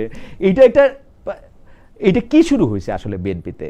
মানে অনির্বাচিত প্রশাসক, এই তারপরে হচ্ছে সরকারি প্রতিষ্ঠানে নিয়োগ দেওয়া, এগুলি কি? আচ্ছা, দেখেন, বিগত 16 বছরে, মানে আওয়ামী লীগের সময়ে যেটি হয়েছিল, যে বিভিন্ন প্রতিষ্ঠানকে দলীয়করণ করা, বিশেষ করে আমি যে সময় ঢাকা বিশ্ববিদ্যালয়ের ছাত্র এবং আমি সূর্য সেন হলের আবাসিক ছাত্র ছিলাম, সেই সময় দেখেছি যারা আসলে ছাত্রলীগের রাজনীতি করতো তাদেরকে এনএসআইতে এবং অন্যান্য গোয়েন্দা সংস্থা বলেন বা বিভিন্ন, বিশেষ করে পুলিশের এসআই, এছাড়া যারা আসলে আওয়ামী পরিবারের ছিল বা ছাত্রলীগ করতো, তারা আসলে পুলিশ ভেরিফিকেশন, সেটা বিসিএস ক্যাডার থেকে শুরু করে আপনার বিভিন্ন চাকরিতে তাদেরকে আসলে এক ধরনের সুযোগ দেওয়া হতো। অর্থাৎ 16 বছরে, শেখ হাসিনার 16 বছরে প্রশাসনকে এক ধরনের দলীয়করণ করা হয়েছিল। আচ্ছা, এরপরে অন্তর্বর্তীকালীন সরকারের 18 মাসে যেটি হলো, যেহেতু আসলে অন্তর্বর্তীকালীন সরকারের 2-1 জন উপদেষ্টা, তাদের সাথে তো আমাদের সম্পর্ক যোগাযোগ ছিল, এবং আমাদের নিজেদেরও কিছু লোকজন, মানে পরিচিত লোকজন সরকারের আশপাশে তো ছিল। তো নানানভাবে যতটুকু আসলে জানতে পেরেছিলাম, এছাড়া আসলে যারা সমন্বয়ক ছিল, ছাত্র উপদেষ্টা ছিল, তাদের সাথে তো সম্পর্ক ছিল।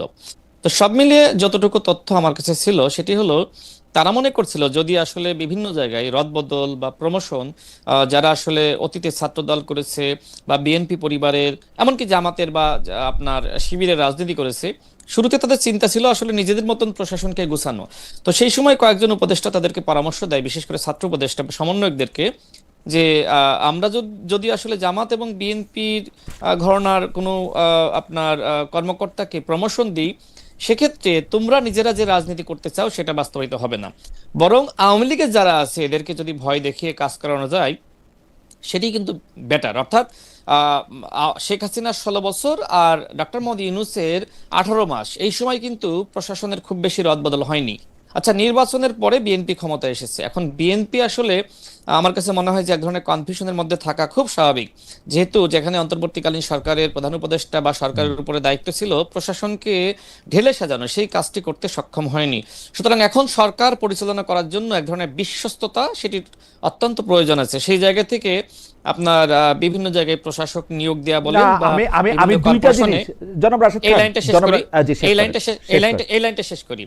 তো সেই জায়গায় বিভিন্ন কর্পোরেশন বা প্রতিষ্ঠানে, সেখানে আসলে যারা বা অভিজ্ঞ বলা যায় বা রাজনীতি করেছে তাদেরকে নিয়োগ দেওয়া হচ্ছে, এবং এটা মূলত আসলে আপনার সরকারকে গতিশীল করা বা প্রশাসনকে পরিবর্তন করা, এর বাইরে আমার কাছে মনে হয় না যে আসলে অবিশ্বাস রেখে, সন্দেহ রেখে আসলে সরকার কন্টিনিউ করতে পারে, যেহেতু অন্তর্বর্তীকালীন সরকারের যে দায়িত্ব ছিল ওই দায়িত্ব তারা পালন করেনি। যদি তারা প্রশাসনকে সঠিকভাবে সাজাতো বা ওই আওয়ামী ফ্যাসিবাদকে দূর করতে পারতো, আমার কাছে মনে হয় যে বিএনপি সরকার তাদের জন্য দেশ চালানো সিদ্ধান্ত নেওয়া আসলে আমি এখানে খুবই সহজ হতো। এখানে আমি দুইটা কথা বলতে চাই যে সরকারের প্রতি যে আপনারা বিশ্বস্ততা দেখতে চাইতেছেন, এই বিশ্বস্ততা থেকেই আসলে এক ধরনের ফ্যাসিবাদের উৎপত্তি হয়, এবং এই রকম বিশ্বস্ততার কথা বলেই আওয়ামী পরিবার ডিএনএ পরীক্ষা করা এগুলি বলেই কিন্তু বিভিন্ন জায়গায় বিভিন্ন লোককে নিয়োগ দেওয়া হয়েছিল। আর দ্বিতীয় কথাটা যেটা আমি আপনাকে বলতে চাই যে অন্তর্বর্তী সরকারের, আপনার কথা শুনলে মনে হয় যে অন্তর্বর্তী সরকার শুধু ছাত্রনেতাদের বা জামাতের কথায় উঠতে বসতো, কিন্তু আমরা অন্তর্বর্তী সরকারের নিরাপত্তা উপদেষ্টারে পররাষ্ট্রমন্ত্রী হইতে দেখি, আমি অন্তর্বর্তী সরকারের অ্যাটর্নি জেনারেলের আইনমন্ত্রী হইতে দেখছি, আমি অন্তর্বর্তী সরকারের প্রেসিডেন্ট এতদিন পর্যন্ত বিএনপির প্রেসিডেন্ট ছিল। মানে অন্তর্বর্তী সরকারের দেখায় দেওয়া লাইনে যেদিন তারেক রহমান ইলেকশন করতে বলছে সেদিন ইলেকশন দিয়ে আসলো। মানে সরকার প্রধান গিয়া একটা দলের নেতার লগে লন্ডনে গিয়ে দেখা করে আসে। আমি তো অন্তর্বর্তী সরকারের দেখি যে বিএনপির মানে অগ্রবর্তী দল ছিল, যে হচ্ছে বিএনপির জন্য পথ পরিষ্কার করতে করতে আসছে। আচ্ছা, আমি বলি এই বিষয়ে। দেখেন, শুরুতে যেটি হয়েছিল, ডক্টর মোহাম্মদ ইউনূস চেয়েছিল যে এনসিপি এবং জামাত ক্ষমতায় আসুক আর বিএনপি অপোজিশনে, মানে আওয়ামী লীগের যেভাবে ভ্যানিশ হয়ে গেছে বিএনপিকেও সে ভ্যানিশ করতে হবে। এবং এখনকার সময়ে যদি তাদের বক্তব্য খেয়াল করেন, এখন কিন্তু এটি তারা বলছে যে আওয়ামী লীগকে ওয়াশ আউট করেছে, এখন বিএনপিকে ওয়াশ আউট করতে হবে, এনসিপি নেতৃবৃন্দ, জামাতের নেতৃবৃন্দ এই ধরনের ভাষায় তারা কথা বলছে। অর্থাৎ বিএনপিকে মাইনাস করার একটি প্ল্যান কিন্তু অন্তর্বর্তীকালীন সরকারের কিছু উপদেষ্টা এবং কিছু খলনায়ক বলেন বা ১/১১ যারা আসলে এক ধরনের বলা যায় সুবিধাভোগী, তাদের একটা প্ল্যান ছিল, এবং সেই প্ল্যানটা বিএনপিও জানে, আমরাও জানি। এবং তার একটি উদাহরণ হলো যে অন্তর্বর্তীকালীন সরকারের প্রধান উপদেষ্টা তিনি দেশের বাইরে গিয়ে এক ধরনের বিএনপিকে কটাক্ষই করা যে বাংলাদেশে একটি দল ছাড়া কেউ নির্বাচন চায় না, এবং তিনি বিভিন্ন সময় কিন্তু ছাত্রদের যে রাজনৈতিক দল সেটিকে আশীর্বাদ জানিয়েছে। অন্তর্বর্তীকালীন সরকারের প্রেস সচিব তিনি নাহিদ ইসলামকে পাশে বসিয়ে বলেছেন যে নাহিদ ইসলাম একসময় প্রধানমন্ত্রী হবে। নির্বাচনের ঠিক কিছুদিন আগে কিন্তু অন্তর্বর্তীকালীন সরকারের প্রধান উপদেষ্টা তিনি বলেছেন যে এই ছাত্রদের অনেকে আপনার মন্ত্রী হবে। আচ্ছা, সরকার গঠন না করলে কি আসলে মন্ত্রী হওয়া যায়? তো আমরা যতটুকু আসলে আমাদের কাছে তথ্য ছিল যে নাহিদ ইসলাম কি মানে সরকার গঠনকে এই একবারই করবে নাকি? আরো তো সামনে আরো 30 বছর রাজনৈতিক সময় আপনারও আছে, নাহিদ ইসলামেরও আছে, কে জানে আপনারা প্রধানমন্ত্রী হবেন কি না হবেন। সেটা পরের প্রশ্ন। কিন্তু ওই যে আমি বললাম, যেহেতু রাজনীতি করি, আমার কাছে তথ্য ছিল, তথ্যের ভিত্তিতে আমাকে কথা বলতে হয়েছে। আমার কাছে মনে হয়েছে বিভিন্ন তথ্য উপাত্ত বা অনুসন্ধান করে যে অন্তর্বর্তীকালীন সরকার মূলত বিএনপির বিরুদ্ধে এক ধরনের চক্রান্ত করছে। তো একটা পর্যায়ে যেটি হয়েছিল, আমি 3জন উপদেষ্টার নাম বলি। আপনি ঢাকা বিশ্ববিদ্যালয়ের শিক্ষক আসিফ নজরুল স্যার এবং সালেউদ্দিন আহমেদ স্যার এবং ওয়াহিদুদ্দিন মাহমুদ, যে সময় আসলে ডক্টর মোহাম্মদ ইউনূস আসলে বিএনপির ব্যাপারে নেতিবাচক ছিল, তো তারা 3জন আসলে ডক্টর মোহাম্মদ ইউনূসকে বোঝায় যে আপনি কেন আসলে এমন ভাবতেছেন, আপনি লন্ডনে তো আপনার সফর আছে, আপনি তার সাথে একটু সাক্ষাৎ করে দেখেন যে সে মানুষ হিসেবে কেমন, তার সাথে কথা বলেন। সেই জায়গা থেকে সেখানে আসলে আলোচনা হয়েছে। আমার কাছে মনে হয় না যে সেখানে আসলে নির্বাচনের কোনো তারিখ ঠিক হয়েছে, এবং এটি ডক্টর মোহাম্মদ ইউনূস নিজেও বলে নাই, বরং ডক্টর মোহাম্মদ ইউনূসের বক্তব্য বিশ্লেষণ করলে সবসময় মনে হয়েছে যে তিনি জামাতের পক্ষে বলছেন, তিনি এনসিপির পক্ষে বলছেন, এবং বিএনপিকে তিনি আসলে পছন্দ করতে পারছেন না। আমার শেষ লাইনটা যে 3জন উপদেষ্টার কথা বললাম, এই 3জন উপদেষ্টা এমনও সিদ্ধান্ত নিয়েছিল যদি ডক্টর মোহাম্মদ ইউনূস নির্বাচন না দেয় সেক্ষেত্রে তারা সরকার থেকে পদত্যাগ করবে, এবং এই বিষয়ে নানানভাবে কিন্তু ডক্টর মোহাম্মদ ইউনূসের সাথে তারা আলোচনা করেছেন, কনভিন্স করেছেন। একটা পর্যায়ে কিন্তু ডক্টর মোহাম্মদ ইউনূস রাজি হয়েছে, বিশেষ করে লন্ডনে যাওয়ার পরে যে সময় বর্তমান মাননীয় প্রধানমন্ত্রীর যে আন্তরিকতা এটি দেখে তিনি মুগ্ধ হয়েছিলেন, এবং দেশে ফেরার পরে তিনি মোটামুটি কিছুটা নিরপেক্ষ হয়েছিলেন বলে আমার মনে হয় যে আপনার এটাও মনে রাখা উচিত, দর্শকদের নিশ্চয়ই মনে আছে, আপনার তো মনে আছে, আপনার সবকিছু অনেক ভালো মনে থাকে। সেটা হলো যে বিএনপি কিন্তু, আপনি এখন 3 উপদেষ্টার কথা বললেন যে 3 উপদেষ্টা আসলে চেষ্টা করছিল যে যাতে ইলেকশনটা টাইম মতো নির্বাচনটা পক্ষে হয়। বিএনপি নির্বাচনের বিপক্ষে যে নির্বাচনটা পক্ষে না, নির্বাচনটা যাতে হয়, এই তো বিএনপি যেই 3জনকে মানে নির্বাচনের বিপক্ষে বলে চিহ্নিত করছিল, পদত্যাগ দাবি করছিল, তার একজন কিন্তু বিএনপির মন্ত্রী। এখন কোথাকার পানি কোথায় গড়াইতেছে, আমরা যে কারে বিশ্বাস করব? আপনারা পলিটিশিয়ানদের কথা আমরা একটুও বিশ্বাস করব কিনা? খলিলুর রহমানের পদত্যাগ চাইছিল বিএনপি, খলিলুর রহমানের নিয়োগ করা হয়েছে দেখে তারা আন্দোলন করছিল, এখন খলিলুর রহমান হয়ে গেল তার মন্ত্রী। মানে বাংলাদেশে আর কোন পররাষ্ট্রমন্ত্রী নাই। আমাকে একটু বলতে দিবেন? জি, আমরা শেষ করে দিই, আপনি আপনার সাথে সাথে 30 সেকেন্ডে শেষ করি। সেটি হলো, দেখেন, যারা আসলে অন্তর্বর্তীকালীন সরকারের উপদেষ্টা ছিলেন তারা শুধুমাত্র বিএনপিতেই আহ, গিয়েছে এরকম না, বরং এনসিপির আহ্বায়ক তিনি আসলে সরকারে থাকা অবস্থায় এনসিপি গঠন করেছেন। আসিফ মাহমুদ তিনি সরকারের উপদেষ্টা ছিলেন, তিনি এনসিপিতে গিয়েছেন। তো এটা যার যেটি ভালো লেগেছে, কেউ এনসিপি করছে, কেউ বিএনপি করছে। এখন পররাষ্ট্র উপদেষ্টা মানে তিনি, আমি বিএনপির, যতটুকু জানি, মানে আমি পতাকা এক লাইন হইছে, আপনি পরে আবার আমাকে বললেন আমি পতাকা, আমি একটা ঠিক আছে, ঠিক আছে। অন্তর্বর্তী সরকারের আমি একজন নিরাপত্তা উপদেষ্টা, যে পদই ছিল না সেই পদের মধ্যে আমি এখন আসি। আমার বিরুদ্ধে বিএনপি একটা অভিযোগ করছিল, আমি পতাকাওয়ালা একটা গাড়িতে ওই শপথ অনুষ্ঠানে গেলাম, আবার পররাষ্ট্রমন্ত্রী হয়ে ওই দলের ফেরত আসলাম। এই ঘটনা খুব স্বাভাবিক মনে হয়, মানে খুব মানে না, সাধারণ। যে আগে সময়, থেকে বিএনপির যে সাথে সময় আলোচনা হয় নাই খলিলুর রহমানের? খলিলুর রহমান তারেক সাহেব ওইখানে বলছে, সেটা খলিল ভিন্ন সাহেব প্রসঙ্গ, তারেক সাহেব সেটা ওইখানে ভিন্ন বলছে যে প্রসঙ্গ, ভাই আপনি কি কিন্তু মন্ত্রী হতে চান, কিন্তু তাহলে শোনেন, মন্ত্রী হন। যে সময় তিনি আসলে বিএনপি সরকারের মন্ত্রী হিসেবে শপথ নিয়েছেন, তিনি তো সেই সময় অন্তর্বর্তীকালীন সরকারের উপদেষ্টা ছিলেন না। না, থাকবেন না তো, এখন কিন্তু আলোচনাটা কি জি, অন্তর্বর্তীকালীন সরকারের উপদেষ্টা পদ ছাড়ার পরে হইছে? তাহলে সেই সময়টা 10 হতে পারে, মিনিটের, জনাব রাশেদ হতে খান, পারে, 10 মিনিট, 10 হতে মিনিট পারে। তারেক সাহেব নাইমাইশ আলোচনা করছিলেন? না, আমি বলি শোনেন, তিনি পদত্যাগ করার পরে হয়তো সরকারের কারোর সাথে, মানে বিএনপি যেহেতু সরকার গঠন করছে, আমার কাছে মনে হয় কারোর সাথে আলোচনা হয়েছে। রাশেদ, আলোচনার টাইমলাইনটা ভিত্তিতে একটু তিনি খেয়াল সরকার করেন, থেকে কাজ করতে চেয়েছেন। টাইমলাইনটা খেয়াল করেন। উনি পতাকাওয়ালা গাড়িতে গিয়ে পতাকাওয়ালা গাড়িতে ফেরত আসছেন। আলোচনাটা কখন হবে? না, যে সময় তাকে জানানো হয়েছে যে আপনি বিএনপি সরকারের সেই সময় উনি পররাষ্ট্রমন্ত্রী উপদেষ্টা। হচ্ছেন। 3 দিন আগে ইলেকশন হয়েছে তো ভাই। না না, 3 দিন আগে তিনি ইলেকশন হয়েছে তো উপদেষ্টা ভাই। না, তিনি উপদেষ্টা না। 17 আমি তো নুরুল হক 17 নূরকে, তারিখ উনি শোনেন, মন্ত্রী, 17 তারিখ উনি আমি জানি তো, আমি 17 যেটাই তারিখ উনি বলতেছি, মন্ত্রী যেদিন শপথ তিনি করেছেন, শপথ নিয়েছেন। 12 তারিখ ইলেকশন হয়েছে। 12 তারিখে কি উনি জানতেন যে উনি মন্ত্রী হবেন? না, 13 তারিখ জানতেন? জানতেন না। না, সেটা সেটা উনি যে সময় সরকারের মেয়াদটা শেষ হয়েছে, শোনেন, নুরুল হক নূর যেহেতু প্রতিমন্ত্রী হয়েছে জি। এবং তিনি শপথ নিয়েছেন, ঠিক যেদিন তিনি শপথ নিয়েছেন সেদিন আমি সেই সময় তার সাথে ছিলাম, তাকে জানানো হয়েছে। ঠিক একইভাবে ডক্টর খলিলুর রহমান, আমি যতটুকু জানি যে তিনি যে সময় আসলে অন্তর্বর্তীকালীন সরকারের দায়িত্বে আর নাই, সেই সময় তিনি আসলে, আমার কাছে আমি যতটুকু তথ্য আছে, যে তিনি আসলে সরকারে আসলে কাজ করতে চেয়েছিলেন, এবং তার যে অভিজ্ঞতা এবং অন্তর্বর্তীকালীন সরকারে তার যে অভিজ্ঞতা, সব মিলিয়ে বিএনপি সেই সময় সিদ্ধান্ত নিয়েছে, ঠিক 5 আছে, মিনিটের মধ্যে, যেহেতু তিনি আসলে 5 মিনিটের মধ্যে, 5 মিনিটের মধ্যে। এই ঠিক বিষয়ে আছে জনাব রাশিদ খান, আপনার আমরা বক্তব্য, সেক্ষেত্রে তাকে কাজে লাগাতে পারি। না জনাব জি, রাশিদ খান, আপনার বক্তব্য আপনি বলেছেন। আমি এখন একটু না, রতন আমার ভাইয়ের কাছে বক্তব্য তো আমি দিব, আপনার জি, আপনার আপনার কাছে বক্তব্য আপনি বলেছেন, আমরা শুনেছি। জি, জি, জি। রাশেদ, জনাব রাজিকুজ্জামান রতন, আমি আজকে জনাব ফরাদ মাজারের একটা লেখা পড়ছিলাম।